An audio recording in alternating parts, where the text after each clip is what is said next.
Hey guys, I'm Ethan Moore from Stockroom Supply.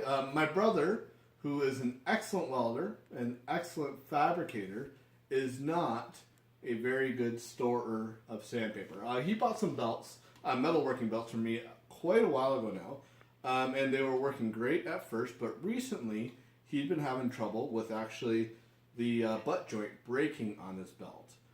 So I went over to see him just to see what was going on, and the way he was storing them was not very good. So what I'm going to talk about today is how sandpaper, it has a shelf life, but you got to keep it fresh. So there's a couple things that we can do that will do that for us.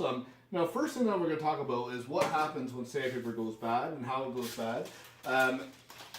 Sandpaper is made of adhesive. So this is a very old piece of sandpaper. As it gets old and humidity changes and heat changes, the adhesive doesn't stick. So that you can see that hook and loop backing is actually peeling right off that roll now. And then the same thing with the belt. It'll contort from the humidity changes, and the adhesives that hold that together on this butt joint or a lap joint on this belt will fail. Now, the other problem is even on a piece of sandpaper, this is a brand new piece of paper, so this is fine, but even on a piece of sandpaper that looks good, that humidity has got to, you got to be careful. If you have it stored in too high of humidity, over 65%, it's going to do this. That back is going to get bigger, and the disc will kind of become a concave like that if you're looking at it from the front. Now, that means when I have that on my sander, I'll be sanding with these edges. And I'll have a tendency to leave a lot more scratches because that edge is going to dig in.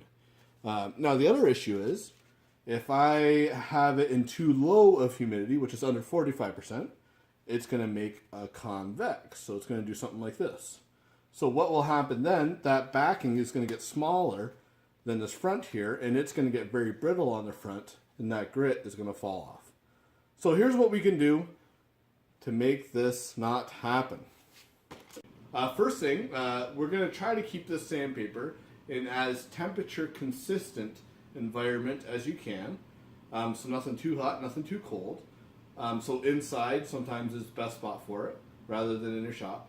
The other thing, as humidity consistent, nothing too dry, nothing too wet, and obviously any running water or water at all you want to keep away from the paper.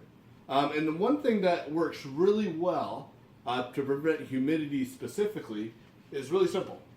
When you're storing your sandpaper, store it in a baggie, and then seal it in the bag or in a Rubbermaid container or anything like that that you can seal like that, and that'll keep the humidity changes at a minimum. And then the other thing, keep it out of direct sunlight. So I hear quite often that guys like, oh, I got this awesome deal, I got 2,000 5x8 discs for half price. That's great, but you got to be careful. You're not going to use those 2,000 discs in a month. So it's especially important to store those properly. We often have sales, and guys buy a lot of discs at once, but just make sure that you store them right.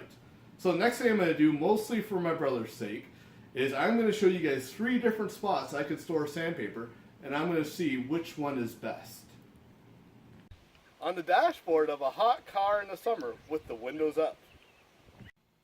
On a concrete floor beside a leaky water tank. Or under your workbench in a baggie out of direct sunlight in a temperature controlled environment. Now, common sense should tell you the best way to store the sandpaper was the last option. But which way do you guys think my brother was storing the sandpaper? Comment on the video and let me know. Now, this sandpaper storage chips, this goes for any kind of sandpaper, whether it's belts, discs, sheets, anything like that. It's always important to store them properly to keep them fresh. So yeah, thank you guys for watching. If you guys have any other questions on anything, let me know. Email me at info@stockroomsupply.com or comment on the video also. And I do a new video every week on Tuesdays, so if you want to see more videos, please subscribe.